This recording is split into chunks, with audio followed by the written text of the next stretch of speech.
My dear students, class 12th mathematics में अब तक आप डिफरेंशियल कैलकुलस में डेरिवेटिव निकालना सीख गए थे और उस पर एप्लीकेशन भी आपने पढ़े। कैलकुलस का दो पार्ट था। एक था क्या? कैलकुलस। कैलकुलस के दो पार्ट थे, एक था डिफरेंशियल कैलकुलस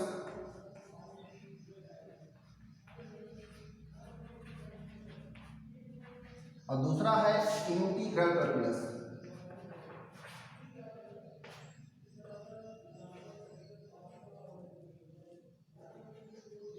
तो इंटीग्रल कैलकुलस में दो कैलकुलस आता है, एक होता है डेफिनेट इंटीग्रल, एक होता है इंटीग्रल। दो टाइप के होते हैं, एक होता है डेफिनेट इंटीग्रल,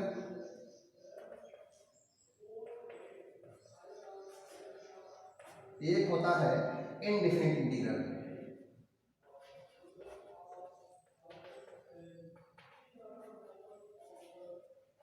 आइए हम दोनों इंटीग्रल की बात करेंगे। पहले आइए देखते हैं डिफरेंशिएशन में, डिफरेंशियल कैलकुलस में और इंटीग्रल कैलकुलस में क्या डिफरेंस है।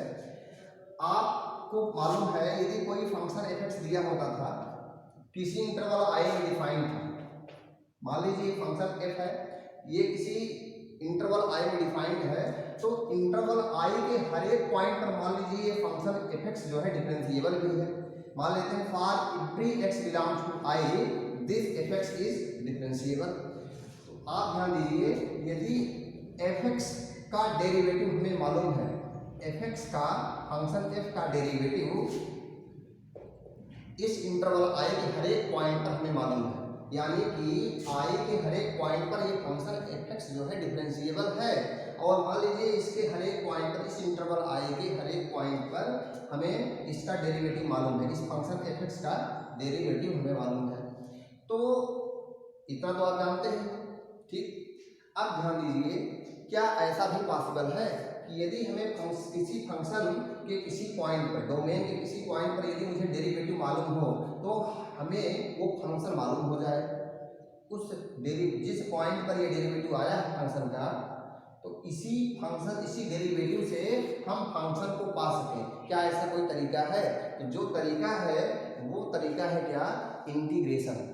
क्या? इंटीग्रल से हम क्या कर पाएंगे? इस दिए हुए डेरिवेटिव का फंक्शन तुरंत प्राप्त कर पाएंगे। तो यानी कि ये जो मेथड है सॉल्व करने का, यानी कि इससे हम क्या निकालते थे? डेरिवेटिव निकालते थे। ये जो तरीका है, इसे, इस तरीका को, इस प्रोसेस को बोलेंगे इंटीग्रेशन, जिससे हम जिस प्रोसेस से f' से हम f(x) तक पहुंचते हैं वो प्रोसेस क्या है? इंटीग्रेशन। इंटीग्रेशन। हम डिफरेंशिएशन निकालते थे, डिफरेंशिएशन f(x) का निकालते थे, f' आता था। अब f' का हमें क्या निकालना है? इंटीग्रल निकालने से हम कहाँ तक पहुँच जाएंगे? f(x) तक पहुँच जाएंगे। तो यदि हम f' का इंटीग्रल निकालें, f' का इंटीग्रल निकालेंगे तो हम यहाँ तक पहुँच जाएंगे। दैट मीन्स डेरिवेटिव को जस्ट उल्टा काम कर रहे हैं, हम एंटी डेरिवेटिव निकाल रहे हैं। यानी कि f' का अगर हम एंटी डेरिवेटिव की बात करें तो कौन है? f(x) है। किसी दिए हुए पॉइंट पर ये डिफरेंशिएशन था, f' क्या था? किसी दिए हुए point x equal to something पर ये डिफरेंशिएशन मान लीजिए था f'। अब इसी f' का जब हम एंटी डेरिवेटिव निकालेंगे तो कहाँ पहुँच जाएंगे? f(x) तक पहुँच जाएंगे। तो इस प्रकार से इंटीग्रेशन क्या हुआ? ये प्रोसेस हुआ। क्या फाइंड आउट करने का? डेरिवेटिव से एक्चुअल फंक्शन प्राप्त करने का जो तरीका है, जो प्रोसेस है, वो क्या है? इंटीग्रेशन है। और ये जो रिजल्ट आता है इंटीग्रेशन जब निकाल लेते हैं, जो रिजल्ट आता है वो वास्तव में इंटीग्रल आता है। f' का इंटीग्रल क्या हुआ? चाहे कहें f' का एंटी डेरिवेटिव कौन हुआ? f(x) हुआ। तो इस प्रकार से किसी दिए हुए फंक्शन का डेरिवेटिव यदि दिया गया हो किसी पॉइंट पर तो हम उसका इंटीग्रल निकाल लेते हैं। लेकिन यहाँ पर दो तरह के इंटीग्रल होते हैं, एक होता है डेफिनेट इंटीग्रल, एक होता है इनडेफिनेट इंटीग्रल। तो ये जो हमारा तरीका है, किसी दिए हुए डेरिवेटिव का, f का डेरिवेटिव मान लीजिए f' दिया है, तो इसका जब एंटी डेरिवेटिव निकालते हैं तो वास्तव में क्या निकलता है? इनडेफिनेट इंटीग्रल निकलता है। और डेफिनेट इंटीग्रल क्या है? किसी दिए हुए बाउंडेड रीजन की जब एरिया वगैरह निकालते हैं तब वहाँ पर हम क्या करते हैं? किसी बाउंडेड रीजन की मान लीजिए एरिया निकालनी है तो एक फिक्स से फिक्स पॉइंट तक ही हम एरिया निकालते हैं, तो वास्तव में डेफिनेट इंटीग्रल है। यहाँ पर फिक्स नहीं है। जब हम यहाँ पर डेरिवेटिव f' का एंटी डेरिवेटिव निकालते हैं तो वहाँ पर फिक्स नहीं होता है लिमिट, इसलिए उसको क्या बोलते हैं, इनडेफिनिट इंटीग्रल बोलते हैं। यहाँ पर फिक्स होता है इसलिए क्या बोलते हैं, डेफिनेट इंटीग्रल बोलते हैं। तो बाउंडेड रीजन की जो एरिया है एक फिक्स पॉइंट से लेकर एक निश्चित इंटरवल में निकालते हैं, इसलिए वो क्या है, डेफिनेट इंटीग्रल है, जबकि ये क्या है, इनडेफिनिट इंटीग्रल है। तो इसको आप डिटेल में समझेंगे जब हम इसको ग्राफ के द्वारा बताएंगे। आइए देखते हैं, कुछ आपको फार्मूले लर्न करने होंगे, कैसे जो है कोई भी डेरिवेटिव दिया रहेगा तो आप उसका एंटी डेरिवेटिव निकालेंगे कैसे, आइए देखते हैं। आइए देखते हैं integration as an inverse process of differentiation. जैसा कि मैंने बताया कि जो इंटीग्रेशन है ये डिफरेंशिएशन का जस्ट इनवर्स प्रोसेस है। डिफरेंशिएशन करते हैं, आइए देखते हैं differentiation of sine x with respect to x. यदि डिफरेंशिएशन करते हैं तो उसका डेरिवेटिव निकल करके क्या आता है, cos x। आपको पता है इतना। यदि हम डिफरेंशिएशन करें किसका, e पावर x का, तो क्या आता है इसका डिफरेंशिएशन, इसका डेरिवेटिव क्या आता है, e पावर x। देखिए डिफरेंशिएशन एक प्रोसेस है, डेरिवेटिव प्रोसेस के बाद जो रिजल्ट आता है वो क्या है, डिफरेंशिएशन का पूरा प्रोसेस कंप्लीट होने के बाद जो रिजल्ट आता है उसे क्या बोलते हैं, डेरिवेटिव बोलते हैं उस फंक्शन का। और यहाँ पर इंटीग्रेशन क्या है, जस्ट इनवर्स प्रोसेस है डिफरेंशिएशन का। तो यानी कि यदि हम इंटीग्रल निकालें cos x का, तो इंटीग्रल ऑफ cos x, तो इंटीग्रल ऑफ cos x को इस तरह से दिखाएंगे, इंटीग्रल ऑफ cos x। तो जिसका इंटीग्रल निकालते हैं जिस फंक्शन का, वहां पर जो एंगल है आप देख रहे हैं, cos का एंगल क्या है, x है, यानी कि जो डोमेन है, डोमेन x है, तो उसी के रिस्पेक्ट में हम क्या करते हैं, इंटीग्रल निकालते हैं। तो cos x का जो इंटीग्रल होगा वो क्या होगा, sin x होगा। cos x का इंटीग्रल क्या होगा, sin x होगा। और यहाँ पर एक इंटीग्रल कांस्टेंट होता है, तो वास्तव में ये c क्या है, इंटीग्रल कांस्टेंट तो है ही है, लेकिन ये कांस्टेंट है क्या, c is a real number. वास्तव में ये c रियल नंबर है, वास्तव में c को हम क्या बोलते हैं, इंटीग्रल कांस्टेंट।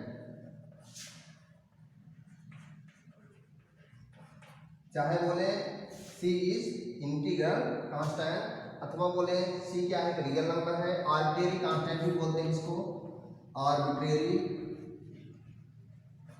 कांस्टेंट, अथवा क्या बोलते हैं, पैरामीटर। ऐसा क्यों है, क्यों c को आर्बिट्रेरी कांस्टेंट बोल रहे हैं अथवा इंटीग्रल कांस्टेंट बोल रहे हैं। देखिए इंटीग्रल मैंने cos x का किया, तो इसका इंटीग्रल क्या है, sin x, और प्लस c इसलिए क्योंकि हमें पता है कि यदि आप बताइए ये भी ddx ऑफ sin x है, यदि आप समझें ddx of sin x plus कोई कांस्टेंट मान लीजिए c होता है यहाँ पर, तो इसका ddx क्या है, इसका ddx भी तो cos x आता, और x c का डिफरेंशिएशन क्या हो जाता है, यहाँ पर c का डेरिवेटिव 0 हो जाता, तो cos x तब भी आता है। यानी कि इसका एंटी डेरिवेटिव है cos x, जो है cos x का जो एंटी डेरिवेटिव आएगा, यानी कि इंटीग्रल आएगा वो क्या होगा, sin x प्लस c होगा। यानी कि इसका यदि एंटी डेरिवेटिव लें तो क्या आएगा, इंटीग्रल ऑफ, चाहे कहें anti derivative of cos x will be equal to क्या, sin x प्लस c। यहाँ पर इसीलिए इसी को क्या बोला जाता है, इंटीग्रल कांस्टेंट। यहाँ पर 4 हो सकता है, 5 हो सकता है, 6 हो सकता है, कुछ भी हो सकता है, कोई सा भी रियल नंबर हो सकता है। इसीलिए हमने बोला कि c क्या है, आर्बिट्रेरी कांस्टेंट है, तो कोई रियल नंबर है लेकिन कुछ भी हो सकता है, कोई फिक्स रियल नंबर नहीं है, इसलिए हमने क्या बोल दिया, आर्बिट्रेरी कांस्टेंट। और पैरामीटर क्योंकि c वेरी कर सकता है, कोई सा भी कांस्टेंट आ सकता है, इसलिए पैरामीटर भी मैंने कहा।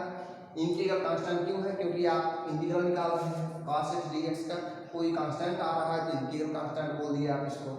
तो इस प्रकार से यदि हम e पावर x का डिफरेंशिएशन करते हैं तो e पावर x ही आता है, लेकिन यदि इस e पावर x का एंटी डेरिवेटिव निकालेंगे, e पावर x का क्या निकालेंगे, एंटी डेरिवेटिव क्या आएगा, e पावर x प्लस, आइए देखते हैं कोई दूसरा कांस्टेंट जोड़ देते हैं, d, कैपिटल C, कुछ भी बोल दीजिए। तो कुल मिलाकर ये d क्या है, where d is integral constant, तो e पावर x का क्या होगा, integral e power x plus constant. आइए देखते हैं कुछ फंक्शंस का हम इंटीग्रल निकाल लेते हैं। sin x integral of sin x dx equal to क्या हो जाएगा, minus of cos plus c. अच्छा यहाँ पर देखिए माइनस आप cos x कैसे हो गया, आपको अच्छी तरह से पता है d d x of cos x plus c यदि हम करना चाहें तो क्या आएगा, आप बताएं। D d x of cos x plus c करना चाहें तो क्या आएगा, आएगा माइनस ऑफ साइन x। क्या आएगा, माइनस ऑफ साइन x आएगा। तो इसका मतलब क्या हुआ, इसका मतलब this implies that sine x is equal to minus of, दोनों साइड माइनस 1 का मल्टीप्लाई कर देते क्या आ जाएगा, minus of d d x of cos x plus c. तो यहाँ पर क्या हुआ, साइन x का क्या हो गया, माइनस ऑफ कितना, आप इसको ऐसे लिख सकते हैं, आपको पता है आएगा this will be equal to d d x of, क्या आएगा, d d x of minus of cos x और प्लस क्या, माइनस ऑफ सी। अगर हम इसको C1 कहें, इधर माइनस ऑफ C1 हो गया, अब इक्वल टू क्या आया, sine x, this implies that what, d d x of minus of cos x plus minus of C1 को C बोल देते हैं, this will be equal to क्या, साइन x। अब यहाँ पर बताइए यदि साइन x का एंटी डेरिवेटिव निकालें, तो क्या है, minus of cos x plus C. वही तो देखिए मैंने लिखा है साइन x का एंटी डेरिवेटिव क्या हुआ, माइनस cos x प्लस सी। ओके, तो आइए देखते हैं। इसके बाद यदि हम इंटीग्रेशन निकालें, इसी तरह से इंटीग्रल निकालें cos x का, cos x dx क्या होगा, साइन x प्लस सी।